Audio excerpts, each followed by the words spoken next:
सकलाकारं व्याप्तमेन चराचरं तत्पदं दर्शितं येन तस्मै श्री गुरुवे नमः। अतुलितबलधामं हेमशैलाभदेहं गगनविशालं ज्ञानिनामग्रगण्यं सकलगुणनिधानं वानराणामधीशं रघुपतिप्रियभक्तं वातजातं नमामि। वर्णानामर्थसङ्गानां रसानां छन्दसामपि मङ्गलानां जगत्तारो वन्दे वाणिविनायको। या देवी सर्वभूतेषु शक्तिरूपेण संस्थिता नमस्तस्यै नमस्तस्यै नमस्तस्यै नमो नमः। लेत सदा सुधीर के सहज दया के धाम जनक लली श्री जानकी सब अपराध विसार।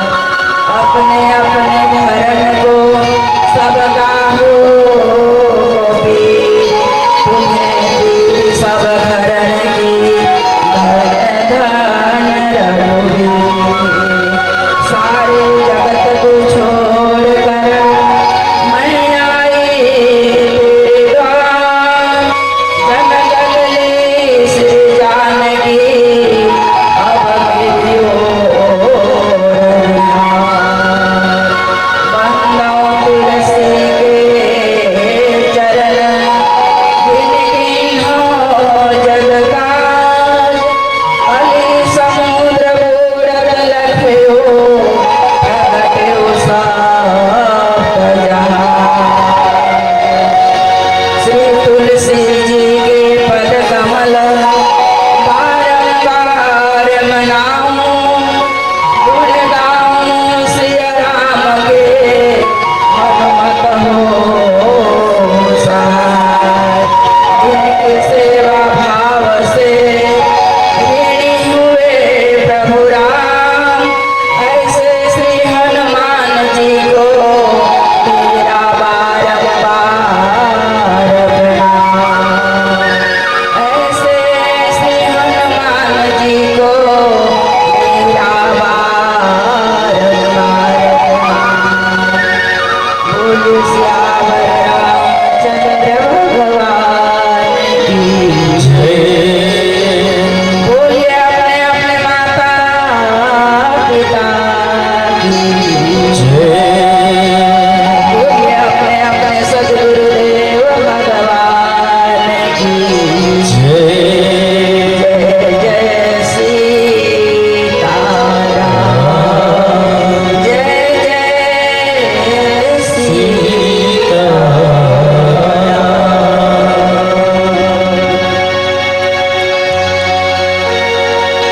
परम आराध्य परात्पर परब्रह्म परमेश्वर अखिल ब्रह्मांड के नायक जगत नियंता पालन करता संहार करता भगवान श्री सीताराम जी के जुगल चरणों को प्रणाम करते हुए उनके चरणों में सेवारत असुर निकंदन मारुति नंदन श्री हनुमंत लला के चरणों में अपने मनरूपी पुष्पांजलि को अर्पित करते हुए इस कथा मंडप में उपस्थित परम आदरणीय महाराज जी के चरणों को प्रणाम करते हुए इस सत्संग सभा में परम आदरणीय पितातुल्य बुजुर्गण भैया भरत भगवान राम जी के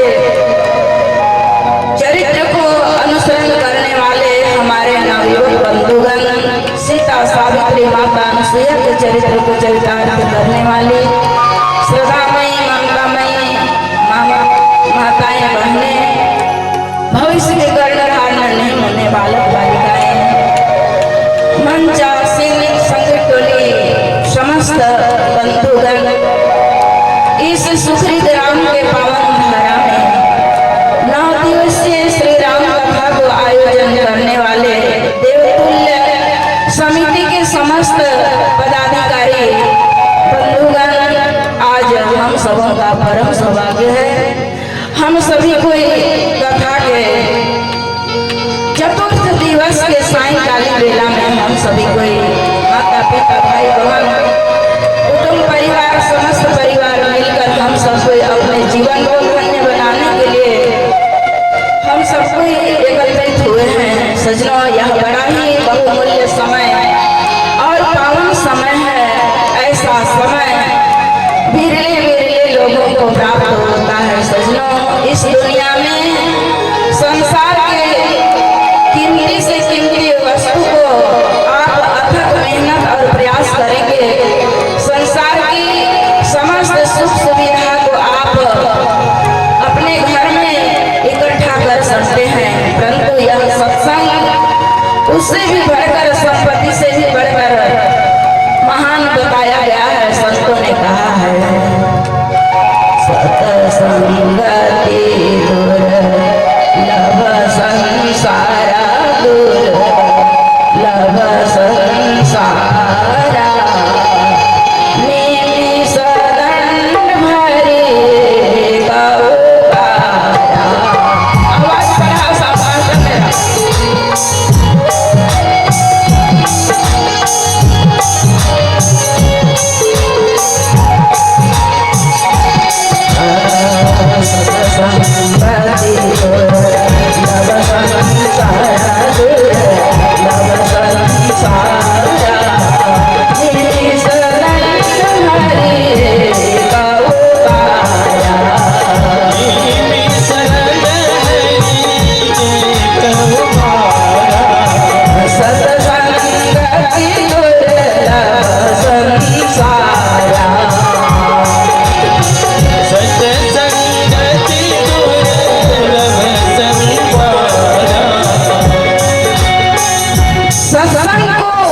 संसार के वस्तु की तुलना किया गया है कि इस धन संपत्ति सुख वैभव से भी यह सत्संग को महान बतलाया गया है, क्योंकि एक क्षण का सत्संग, एक निमिष, जैसे कि आंख का दोनों पलक जैसे गिरता है, उसको एक निमिष कहा जाता है। सजनों, और उस निमिष मात्र भी व्यक्ति को सत्संग मिल जाता है तो उनका जीवन परिवर्तन हो जाता है। इसलिए सत्संग को महान कहा गया है। हम सबको ईश्वर से माता के गर्भ में सब लोग थे, सभी लोग प्रार्थना किए, हे परमपिता परमात्मा, इस नरक से हमें जल्दी छुटकारा कर दीजिए, मुक्ति कर दीजिए। तो उस समय भगवान बोले कि तुम करोगे क्या? अगर हम इस नरक से हम मुक्त कर देते हैं तो तुम क्या करोगे? तब यह जीवात्मा उस परमात्मा से वचन देता है कि हे परमात्मा, इस नरक से हमें मुक्ति कर दोगे तो हम आपका भजन करेंगे। और जैसे ही संसार में आए और हम सब कोई माया में भूल गए, इस संसार के विषय वासना में भूल गए, ये मेरा घर, ये मेरा परिवार, ये मेरा बेटा, ये मेरे बेटी, ये मेरे पत्नी, इतना हम सब कोई उस परमपिता परमात्मा को, सभी को इस संसार में आए और भूल गए। और उस समय भगवान हमको संकेत करते हैं कि तुम हमें वचन दिए थे और उसको भूल गए, याद करो। कौल करके भजन करने आए यहाँ, कौल कर, आवाज को क्यों कम करते थे?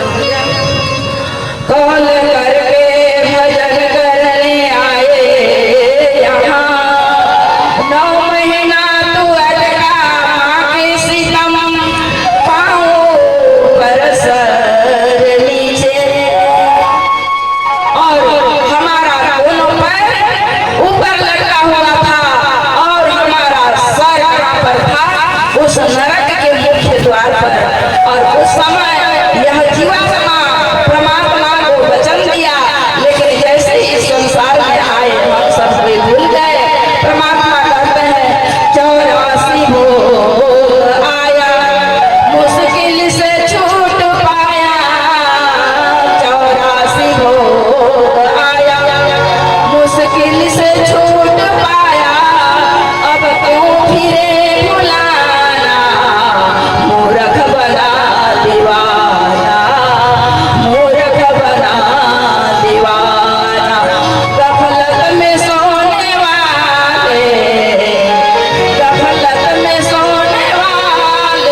सर अति कठिनाई, अति कठिनाई, राम कृपा बिनु आई न जाई।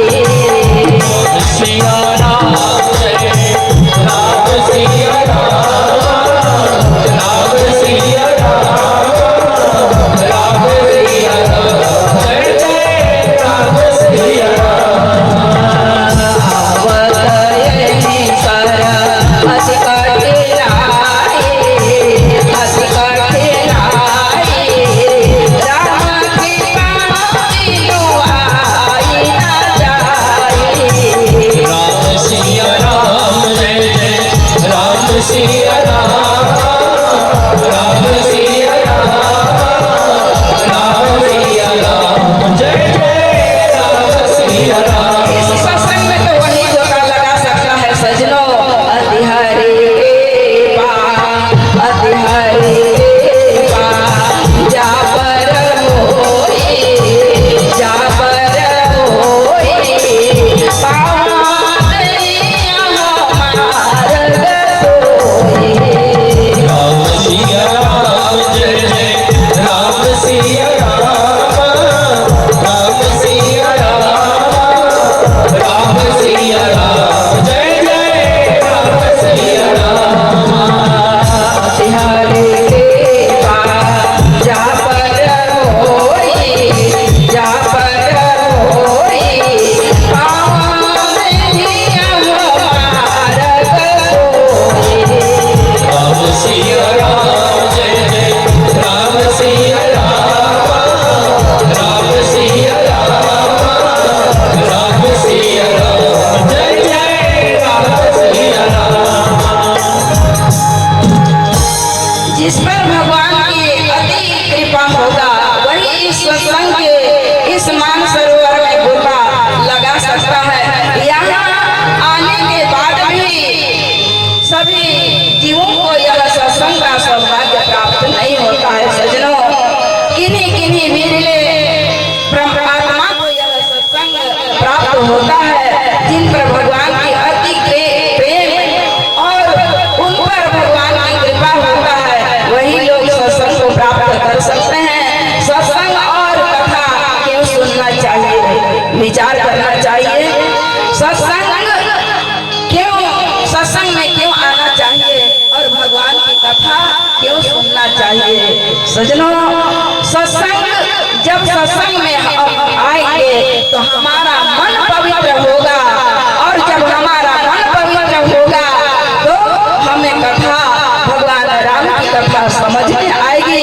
और जब तक हमारे मन में विषय वासना मोह रहेगा तब तक हम परमात्मा की कथा, भगवान की कथा को नहीं समझ पाएंगे। और जब कथा हम समझ पाएंगे तो हम पाप से बच जाएंगे। जो भगवान के अनुरागी होते हैं, प्रेमी जन होते हैं, उनसे किसी प्रकार का पाप नहीं होता है। पाप इस शरीर से 3 जगह से होता है सजनों। यह शरीर से पाप 3 स्थानों से होता है। संतों ने कहा मनसा वाचा कर्मणा। एक पाप मन से होता है, आप मन में विचार करते हैं, जैसे विचार करते हैं वैसा आपका सोच होता है। और कर्म से हम कर्म करते करते क्या कर्म करना चाहिए और क्या कर्म नहीं करना चाहिए हम सोच नहीं पाते हैं। इस दुनिया में पाप और पुण्य है। कई लोग पाप अपने जीवन में, मनुष्य तन कितना कीमती से मिला है, इस तन को प्राप्त करने के लिए देवता भी ललायित रहते हैं। भागवत में वर्णन आता है, अहो यमीसा किमिकारी शोभनम प्रसन्न येषां श्रीदूत स्वयं हरि यर्जन लब्धम निर्शुभारताजिरे मुकुंद सेवो परिगाश्रयाहिना। देवता भी इस मानव तन को प्राप्त करने के लिए रोते हैं, कहाँ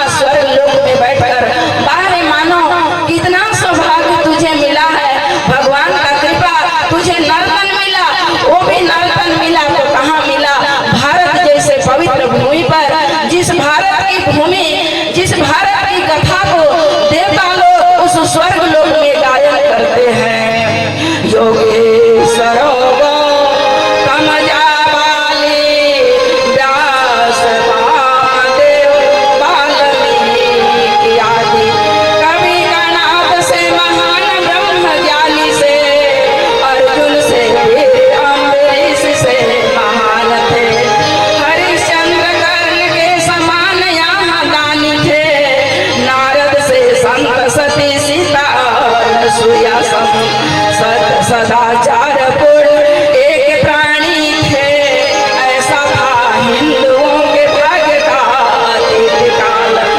सुयस यहाँ की देवलोक की ये कहानी थी, और इस भारत भूमि की गुणगान देवता लोग स्वर्ग लोक में बैठकर गुणगान करते हैं। गायंती देवा किलगित गायनी, धन्यास्ते भारत भूमि भागे।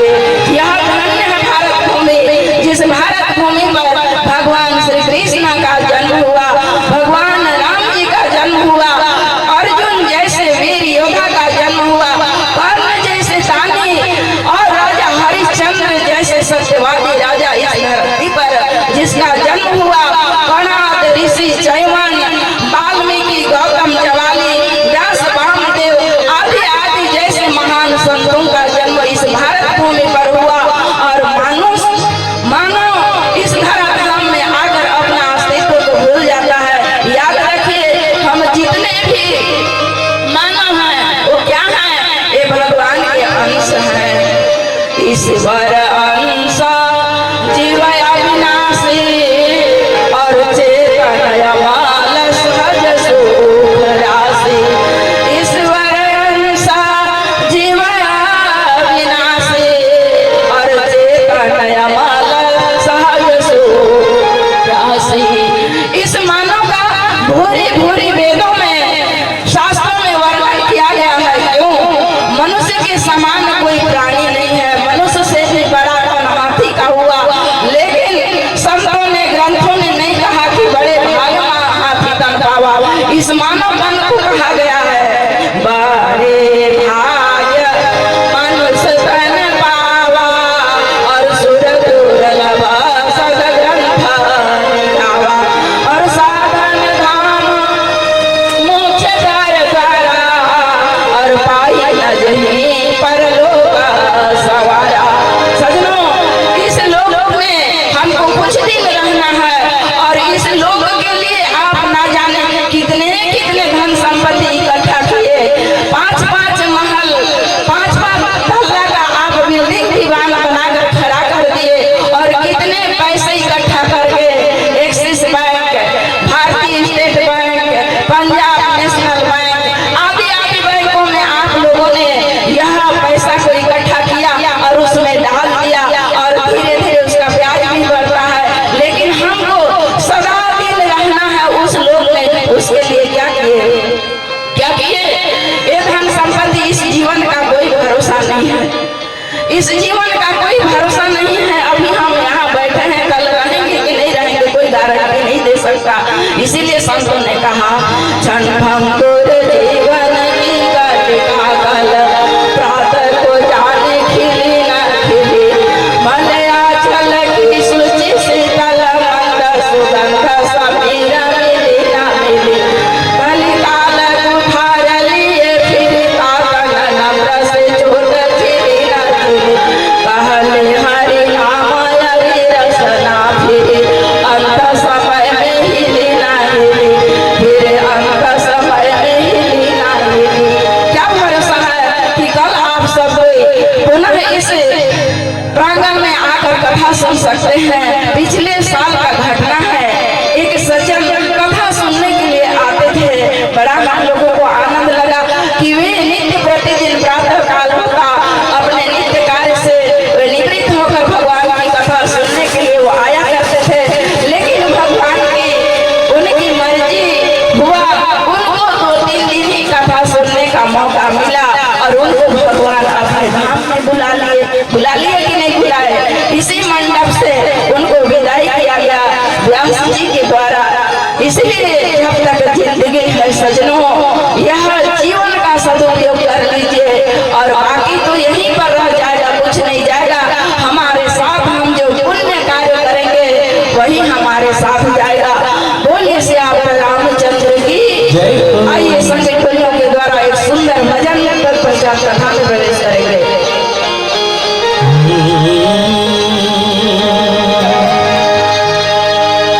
क्या भरोसा है इस जिंदगी का, सा